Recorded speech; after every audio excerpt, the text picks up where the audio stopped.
De aquella viene la revolución, para que se asustan será pa' mejor. Es el pueblo entero el que ya está gritando, ¡viva la revolución! Iranian nuclear weapons development. They have turned the island into a communist hellhole. The experiment in Venezuela has failed completely.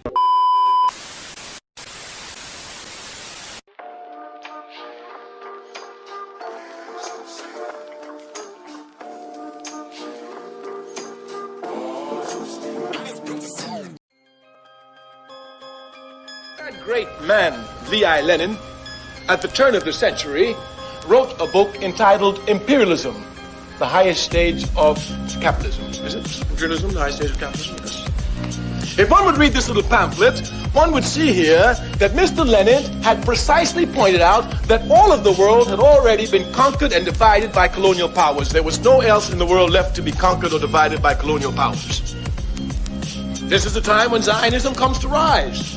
Zionism comes to look for a state when everywhere else in the world is already dominated. Thus, in order for Mr. Herzl to get a country for Zionists, what he did was to attach himself to imperialism, British imperialism in this case, quite specifically. Of course, as an African who suffered under the heels of British imperialism, I can have no love for it, and certainly I cannot love anyone who attaches themselves to it for the foundation of a state and then call this a liberation movement. Liberation movements fight against imperialism, not with it.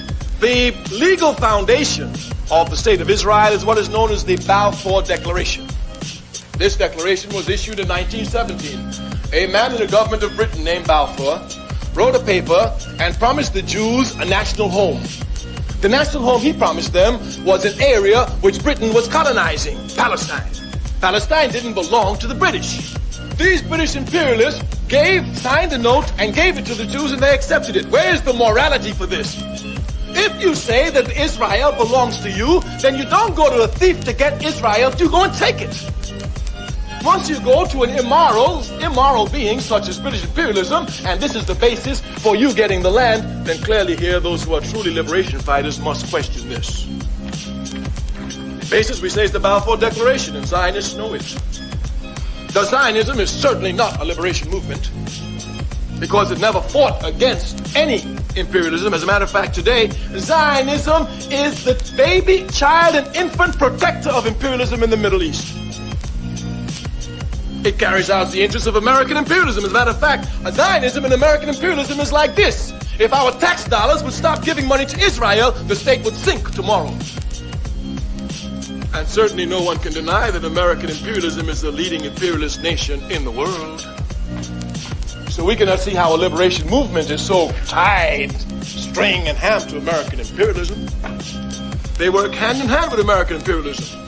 Thus they can hardly be a liberation movement.